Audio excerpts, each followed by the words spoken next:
third grade. It's Mrs. Taranto with the Citizenship Academy. We're on Unit 7, Astronomy. We're going to be reading a chapter called Gravity today, but before we do that, we're going to do a little bit of our glossary, so we're going to learn about some words before we read it. Gravity is the force or pull created by the mass of objects in the universe toward each other. Force is a pull or a push on an object or system. Matter is the substances all objects on Earth are made of, all substances that take up space. A gravitational pull is the force that draws all objects in the universe toward each other.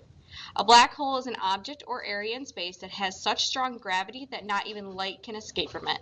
And tides are the periodic or regular rise and fall of the surface of large bodies of water on Earth that is caused by the interaction of the moon's gravity with Earth. Gravity.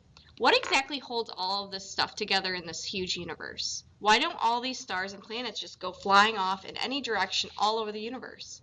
Why do they stick together in groups and clusters like solar systems and galaxies? These are excellent questions, and the answer is gravity. Gravity is an invisible force of attraction between objects. It's the force that holds galaxies and solar systems together. It's the force that keeps us firmly planted on planet Earth instead of flying off into space. It's the force that keeps Earth orbiting around the sun and keeps the moon orbiting around Earth. You can't see gravity or touch it, but gravity is present between everything in the universe that has mass.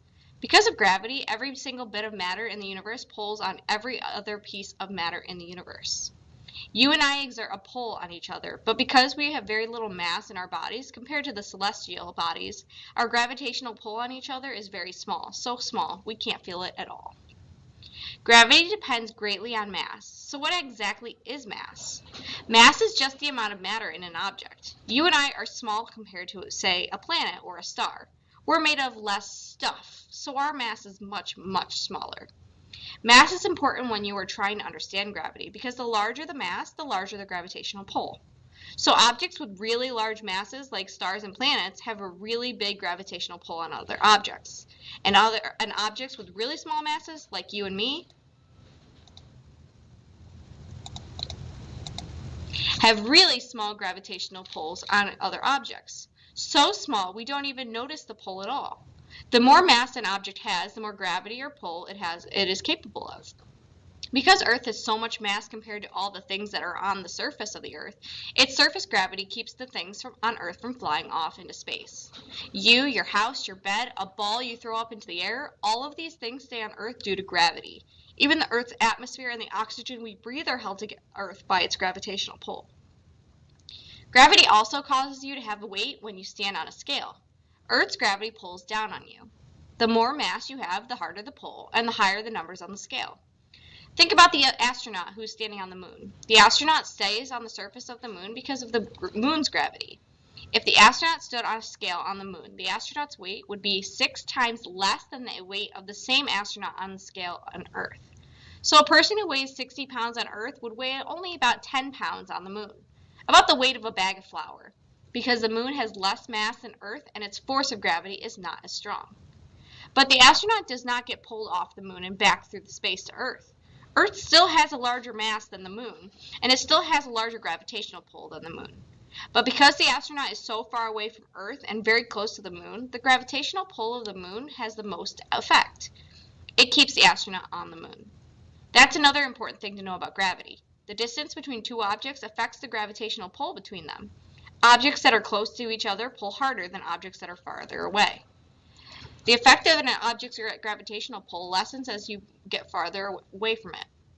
The sun has a lot more mass than Earth does, but the sun is also a lot farther away. And because we are on the surface of Earth and Earth's gravity has a much bigger effect on us, keeping us firmly on Earth, one of the many benefits of gravity.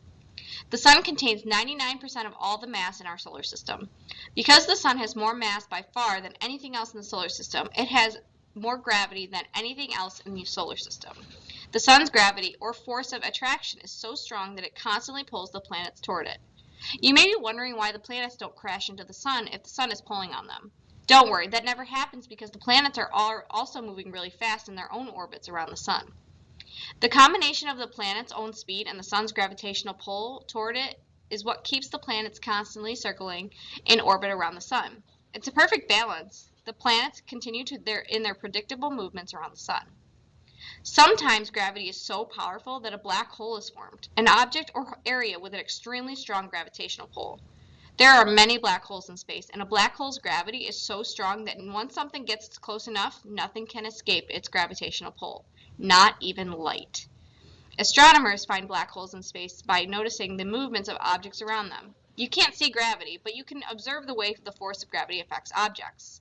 Scientists are still learning about black holes, like many other things in the outer space. On a clear night, we can often see the moon moving across our night sky. Have you ever been curious about why Earth has a moon? Many scientists think that about 4.5 billion years ago there was a massive collision between Earth and a very large asteroid. The information they have gathered shows that the moon may have been formed from the leftover debris from this amazing impact. Earth's gravity was able to hold the moon in its orbit. There is a strong gravitational pull between Earth and the moon. The moon's gravity pulls on all the things on the Earth, including people, but the Earth's gravity is strong enough to keep us on Earth. The moon's gravity also pulls on Earth's oceans, but the Earth's gravity pulls back, and it's a good thing it's stronger. The moon's gravity is just strong enough so that it can move the water on Earth enough to cause tides in the oceans.